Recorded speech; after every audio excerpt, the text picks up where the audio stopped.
Hello, read it here. Today we're going to read a story from Am I the Asshole? Now, for our first story, Am I the Asshole for despising my mentally handicapped sister?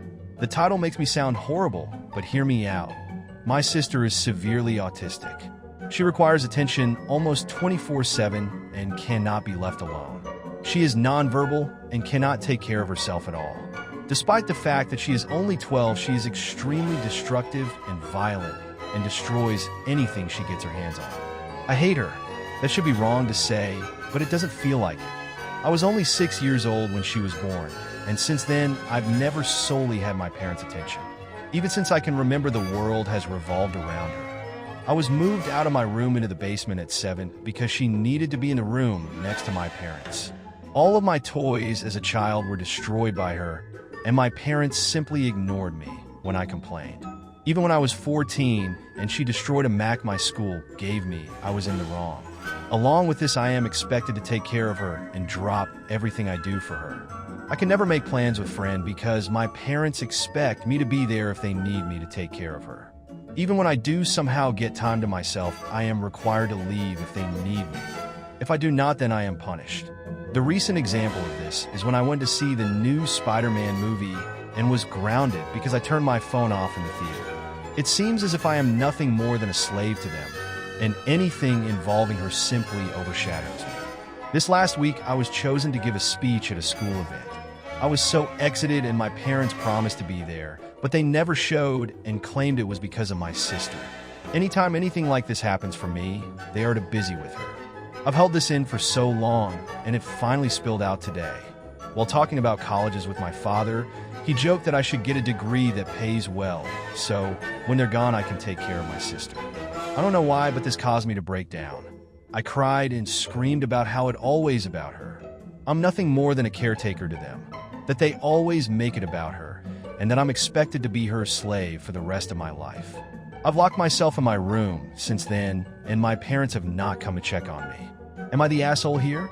After thinking about it for these past hours, you are right that I don't despise my sister. It's not her fault that she was born the way she is.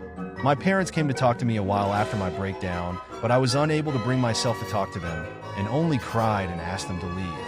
They have made arrangements with my grandfather for me to stay with him for the time being, and am getting ready to go to his house. My parents want to talk to me, but we have decided it's best I leave for now to have some space and time to collect myself. We'll be sitting down and talking later this week about this issue. Thank you all again for the love and support through this. Well, since that day I made the post, I've been staying with my grandfather. The week's been honestly a huge change for me, for better and for worse, but I'll try to run it down. I started by telling my grandpa the story of why I broke down the way I did, and to be honest, he seemed horrified. No one in my family knew my parents were using me as essentially a free care service for my sister. My grandpa told me some things that I don't feel comfortable repeating here, but in essence, my sister is supposed to be getting care from a professional, and that my parents were ignoring that. Along with this, I was not supposed to be caring for her at all with her mental state, as apparently she's a danger to herself and others. With everything else I told him, along with stuff like the movie Indecent, he was really mad and told me to not contact my parents without him. He pretty much told me that he would be meeting with my parents beforehand and that he was going to be there when I sat down with them. It didn't end here either. The rest of the week consisted of other family checking in on me and telling me things my parents hid from me. This included the fact that my parents have been taking money from family to fund a caretaker that doesn't exist. Suffice to say, this week has been rough, but the upside is that even through all this, my extended family has been giving me more love than I've felt in a while. My grandfather spent this last week making up for the time I've lost, encouraging me to spend time with friends and do things I want to do. My aunts and uncles have also been helping me through the week. Well, Saturday night I sat down with parents to talk. It went badly, to say the least. They came clean to me about everything. They told me things I will not repeat here, but they did not apologize. My parents still claimed that I somehow owed my sister my time. My father even saying, "You were put here to be your caretaker." I won't lie and say I was composed. After everything I learned, I confronted them on the fact that my sister needed a caretaker, the money my dad was taking from his sister, and a few other things. They denied it or made excuses. And in the end, we ended off in a worse place than before. Today will be my last time talking to them for a while. After talking with my grandfather and uncle last night, I'm not going back. Later today, I'm going there and picking up my stuff and moving in with my grandfather. When I graduate high school, I'm planning on leaving the state to go to school. My aunt has told me that the money she was sending my dad will instead be coming to me from now on. My parents have called me twice since Saturday. Neither of them were to apologize and only ask when I was coming home. I won't be going back to them.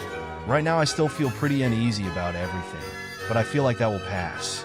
The rest of my family is showing their support to me, and honestly, it feels great. But in the end, I lost my parents. Over all of this, I've learned something that I wished I saw earlier. I don't have my sister. In fact, I love her with all my heart. I should never have projected my hate onto her. That was wrong, and someday I hope to make up for it. But for now, I need to leave. So, there's my update. Thanks again for the support my original post got. I really appreciate everyone who took the time to comment or show me support. Thanks you. Edit. Thank you all so much. I wish I could respond to every single one of you, but my lunch only lasts so long. I'll update tonight how the move out went, but until then, thank you all. I want to say that your support has been amazing and your kindness means more to me than anyone could ever imagine. Late edit. Wow, I never imagined my story would reach the popularity it did. I know it's kind of cliche, and I've said it 1,000 times, but thank you all. We just got back from moving my things out of my parents' house. Everything I wanted to take my grandpa and uncle helped move, and it's in my grandpa's house now.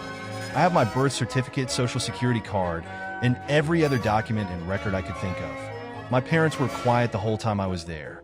Shortly after I arrived, my dad left with my sister, and my mom only hovered over us silently as we moved. It took a while, but as we left, she broke down and told me she loved me and would miss me. I hugged her and said goodbye, and that was it. Even now, I sit here and think if she really meant it. After this whole week of her not saying anything, she waited till the end. I hope she meant it. Right now, though, I think I just need to look ahead. Maybe one day me and my parents can reconnect. I hope so. Thank you all for the advice and love. It's been amazing, and I'm glad that through this experience, I at least got some positive out of this mess. Will I come back? I don't know. If something happens and you guys still want an update, I'll maybe come around again. But for now, I'm going to move on. For all those out there who shared their stories with me, thank you, and I hope to see you on the other side. See you, Space Cowboys. Let's hear from the comment section. Comment 1. Yeah, I feel really bad for OP. It broke my heart when he talked about how all his toys got wrecked, and no one cared. Another angle that I'm not seeing being discussed. OP's sister is being robbed too. If the parents were told she needs a caretaker, then she needs a caretaker. Maybe she would be able to make some improvements if she was working with a professional. I get that she's low functioning, but it's possible that she can sense the animosity OP was beginning to feel toward her, which is not his fault, which could cause her to lash out more. I have a severely autistic cousin. He is verbal and doesn't need 24/7 supervision though. And he has a loving family who is always there for him. I wonder how lost he would be without that support system. OP's parents obviously don't care about their autistic daughter. If they did, they wouldn't push her off on a teenage brother who obviously isn't capable of handling that responsibility or use her to scam their family. I just hope she will be okay. What are the parents going to do with her now that their free babysitter and money are gone? Are they going to pay for a professional caretaker themselves or just neglect her? OP, if you see this is not a guilt trip, but someone in your family should keep tabs on what's going on with your sister. It sounds like she may be better off in an institution than with parents who obviously can't or aren't willing to give her the care she needs. Comment 2. There was a heartbreaking story on NPR yesterday about a family with a low-functioning autistic son. Unlike OP's parents, they truly loved and cared about their son, and because of that, they resisted putting him into a care facility. They didn't want to abandon him. They didn't want to feel like they were bad parents. Their son hit and bit and broke everything.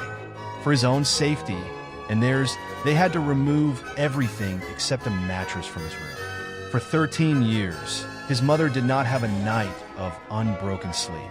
In the interview, the father described his feelings when they left their son at the facility. That his son probably couldn't understand how hurt they were, how much he hurt them, and how sorry they were. He only knew that the only people in the world that he ever truly knew were leaving him, alone, in a strange place.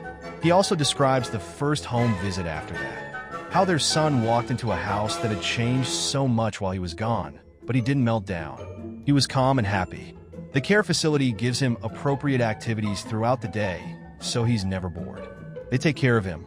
As his father drove him back to the facility, he played a kind of game where he says, "The letter D," and his father responds, "And D is for dump truck." And then he said, "And D is for daddy." Comment 3. I'm going to hijack a high-level comment to say this, so hopefully it gets some visibility. U/Renegades Rule 33 is going to have a rough time financially with college. When it comes time to apply for financial aid, and that time is now if you're a senior in high school, the FAFSA does not give a shit if you are on bad terms with your parents. It still requires their financial info. You're going to be considered a dependent no matter who you live with unless you're legally emancipated, married, etc. You need to talk to the financial aid administrator at the college you're going to and see if they can do what's called a dependency override. They're rare, but unless you get it, your parents' income is expected in order to determine your financial need for college. I've seen parents intentionally withhold the info to the detriment of their kid out of spite. Best of luck to you. Comment 4. Wow, OP's grandfather is a saint. Now, for our second story. Am I the asshole for suing my girlfriend after she had my 1967 Impala project taken to the scrapyard? I'll try to keep this short. I had a 1967 Impala 4-door that I bought in February 2019. A couple months ago, I bought my first house that had a 2.5 car garage. I moved the car in and started tearing it down for a complete restoration. I had the body in one bay and the chassis in another, plus the whole garage filled with parts. About 2 months ago, my girlfriend came to live with me during this whole crisis, and the whole time has hated that car. She wants to park in the garage, but I have 2 acres of land with a lot of nice places to park under shady trees, or hell, even in the barn if it has to be inside. I tell her tough luck, it's my house, and it's not like I can just throw it back together real quick. Anyways, I was out of town for a couple days on a business trip for the small local company I work for. When I got back, my girlfriend was all smiles, making me food all the time, doing all the chores, all that. Although maybe she just was happy to have me home. But then I realized that I didn't see her car in its usual spot. I asked her where she parked so I could make sure I mow that area and keep it clean, and she said not to worry because she parked in the garage. I asked how, and she told me to go check it out. Turns out that while I was gone, she hired some people to come over and move everything related to that car, including the drivetrain, body, and chassis and all parts, and take it to the local dump/scrapyard. I was absolutely dumbfounded. I had spent over $11,000 on that car, including new parts, services, and the car itself. I told her that I was going to be taking her to court for that, and she brushed me off like I was being dramatic. I told her that it's done between us and to pack her things and leave. I admit I was really angry, but I did end up getting a lawyer. And as I have all the receipts for all that money spent, and I have her on my house's security cam footage letting the guys in and watching them take it all, I think I can win. Her family and friends are absolutely blowing me up, saying it's just a stupid old piece of junk, that she cannot pay back all that money I spent, and that I should just let it go. But I've been putting all my time, effort, and money into that car for 1.5 years now, and goddamn it if I am not going to get justice for what she did. AITA. Edit. Thank you all so much for the support and awards and everything. I'm glad I have some people on my side. I got a call from her mom about 20 minutes ago, and she told me that I was ruining her daughter's life over a stupid car. I told her she ruined her own life. I've been gathering documentation and stuff, and I'm about to head down to the police station and file a report as suggested by Lots here. Once again, thank you all. Update. Went to the police station last night. Was told to come back in the morning. Just got back and filed an official report against her for grand larceny and grand theft auto. I showed them all the receipts I had for the car and the footage of her letting the guys come and take it, as well as the title for the vehicle in my name. They said they will be in contact with all 3 parties, me, ex-GF, and junkyard guys, soon, and they will hopefully be able to recover some or all of the car. Just have to wait now. Huge update. They found my goddamn car. The junkyard guys apparently were in the middle of hiding it when the police came to ask them questions. It was on a forklift, and they were going to put it on top of a pile of cars that was hidden behind more piles of cars. They said it was theirs and they had the title, but obviously didn't have the title for it. And since they matched the VIN on the chassis and body to the VIN on my title, it was obviously mine. I know at least one person there has been arrested. I think he was in the camera footage I talked about earlier, but if it was the boss or whomever, or even his specific charge, they also told me they would be looking into this specific junkyard for any other vehicles reported stolen. They said they haven't been able to get in contact with my ex just yet, but they're working on it. I'm just so glad they found my car. Luckily, I made quite an album of pictures detailing me tearing down the car, and so I can use that to prove what parts they had were mine, so I can hopefully get most or all of it back. Police haven't let me take it back home, yet as they say, it is evidence or something, so hopefully I can get it back eventually. Thank you all so much for the support and advice. She's gonna be alright. Let's hear from the comment section. Comment 1. Not the asshole, sue her ass. Sue her for the cost plus a few extra thousand for the time and money. Have her prosecuted for theft, destruction of private property, and have the guys that came to get it prosecuted for receiving stolen goods. Nail them all to the wall. Comment 2. Taking a car that the title was lost makes them kind of shady. I've had cars sent to the scrapyard, and if I didn't have a title in hand, they refused to take it. This is her story. When the guys saw what they were getting, I'm sure they were jumping up and down inside, unless they know nothing about cars. Comment 3. My uncle passed with his ex-GF still living in his house. When she realized she wouldn't get any of his estate, she sold whatever she could, the most expensive being his motorcycles. She told the buyers her husband had died, and she didn't have any paperwork. I think they planned on flipping them right away because my aunt found them for sale online. There was already a detective involved because the ex-GF did all sorts of illegal stuff right after my uncle's death. They were able to recover the motorcycles and told the buyers if they wanted their money back, they could take it up with the woman who sold them. The buyers were trying to explain their way out of it, but they must have known that their money was long gone. They would not have given the Harleys back without law enforcement. Comment 4. By the sounds of it, it might be too late to get the parts back, but I'd have thought the car and body could be traced at least. Obviously, we don't know where the OP is, but presumably the VIN could have a marker placed to alert police if somebody tries to re-register it. Now, for our third story. Am I the asshole for telling my wife the lock on my daughter's door does not get removed till my brother-in-law and his daughters are out of our house? My brother-in-law, Sammy, lost his home shortly after his divorce 10 months ago. He moved in with us and brought his twin daughters, Olivia and Sloane 18, with him a couple of months ago. His sister, my wife, and I have one daughter, Zoe 16, and she and her cousins aren't close but get along fine. Olivia and Sloane have no respect for Zoe's privacy, none. They used to walk in her room and take everything they get their hands on. Makeup, phone accessories, clothes, school laptop, etc. Zoe complained a lot, and I've already asked the girls to respect Zoe's privacy and stop taking things. My wife and Sammy saw no issue with this. After all, they're girls in this typical teenage girl's behavior. I completely disagreed. Last straw was when Zoe bought a $60 MAC makeup kit that looks like a paint set that she saved up for over a month, and one of the girls, Sloane, took it without permission and ruined it by mixing shades together while using it. Don't know much about makeup, but that's what Zoe said when she found the kit on her bed and was crying. I told my wife, and she said she'd ask Sloane to apologize, but I got Zoe a lock after I found she was moving valuable belongings out the house because of this incident. Sammy and his daughters saw the lock and weren't happy. The girls were extremely upset. Sammy asked about it, and I straight up told him. He said, "My daughters aren't thieves.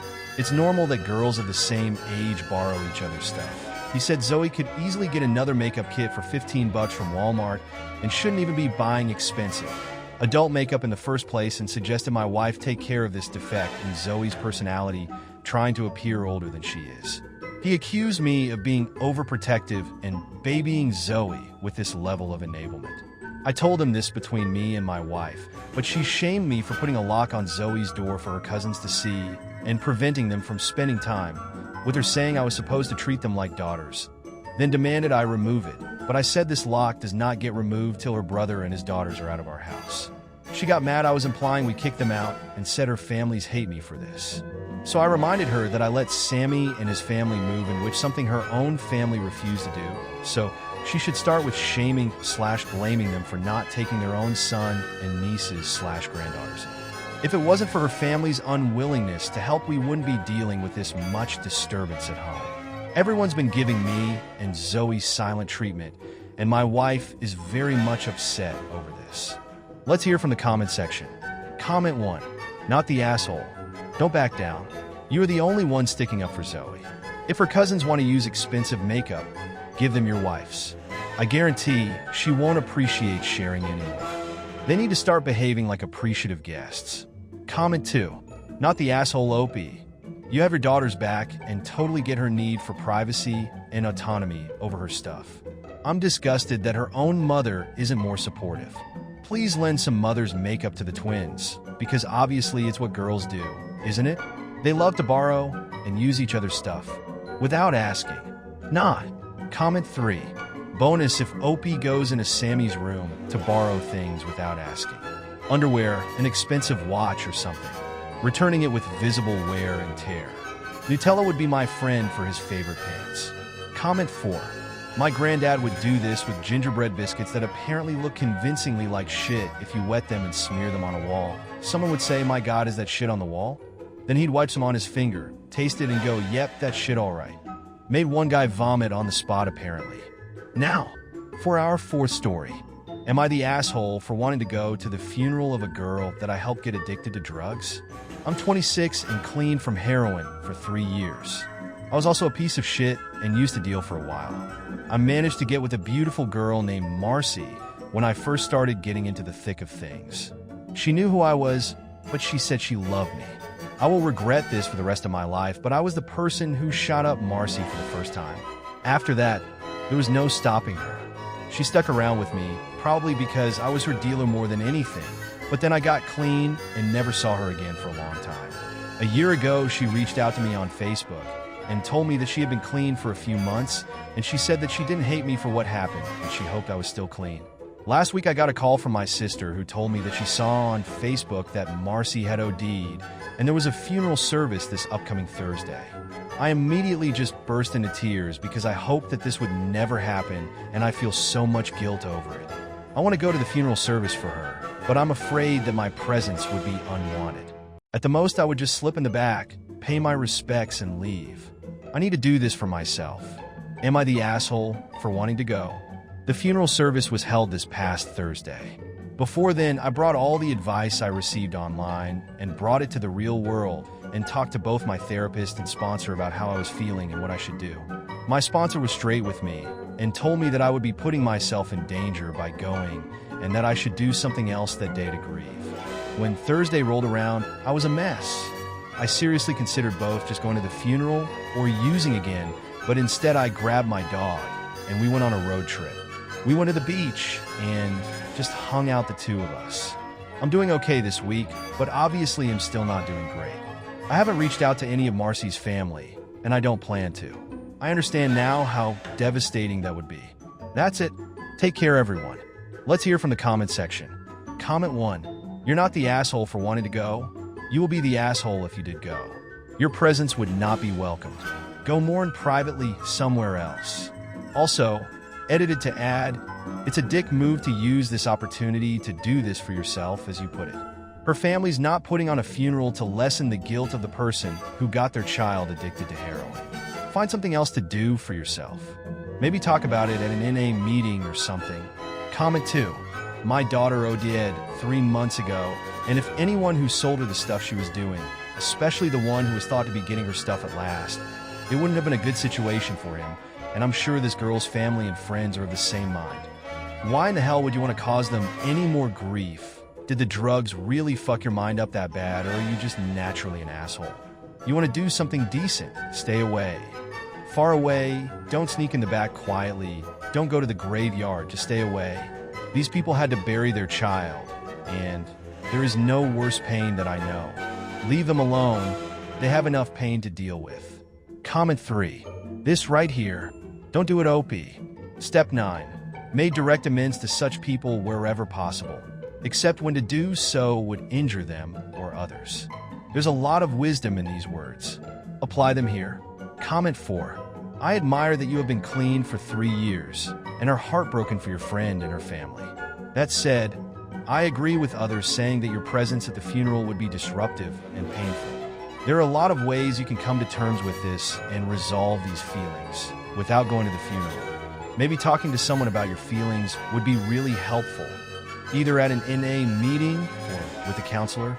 I also like the idea of volunteering your time to a shelter or other community program so that these feelings have some output rather than festering inside of you.